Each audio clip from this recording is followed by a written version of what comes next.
अब आते हैं आर्थिक वित्तीय और प्रशासनिक योगदान, सभी इनकी ये क्या है, ये टीचिंग्स हैं। भारत में रिजर्व बैंक ऑफ इंडिया की स्थापना, डॉक्टर अंबेडकर की रचना, रुपए की समस्या, उसका उद्भव और प्रभाव, पहला।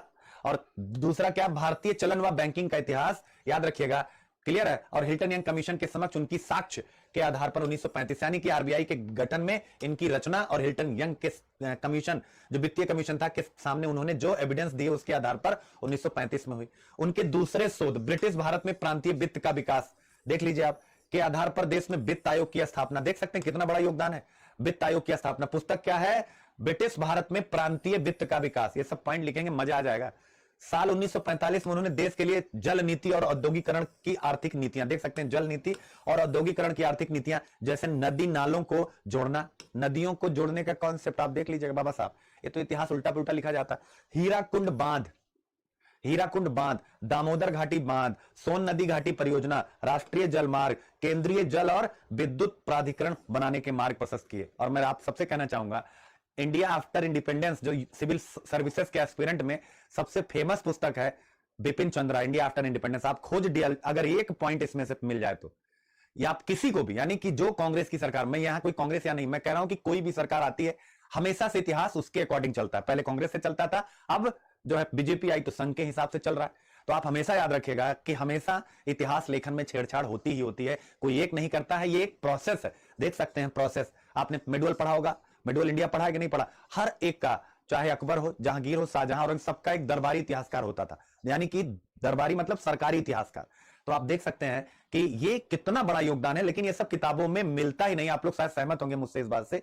तो ये देख लीजिएगा, आप ट्रस्ट करिएगा कि अगर भारत में लोकतंत्र और लोकतांत्रिक राजनीति ना होती और दलित चेतना राजनीति में सक्रिय ना हो गई होती तो बाबा साहब, ठीक है ना, आउट ऑफ द बॉक्स ही थे।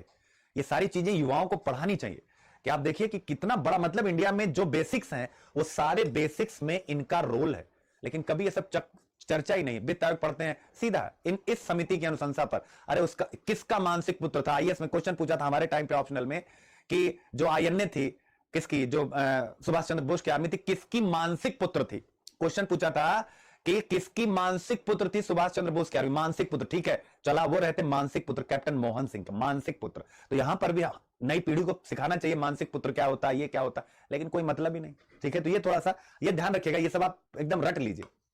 साल 1944 में प्रस्तावित केंद्रीय जलमार्ग और सिंचाई आयोग, देख रहे हो कि प्रस्ताव को 4 अप्रैल 1945 को वायसराय की ओर से अनुमोदित किया गया और बड़े बांधों वाली तकनीकों को भारत में लागू करने प्रस्तावित, यानी इतना असर था, अंग्रेजों ने उसे लागू करने का भी प्लान कर लिया।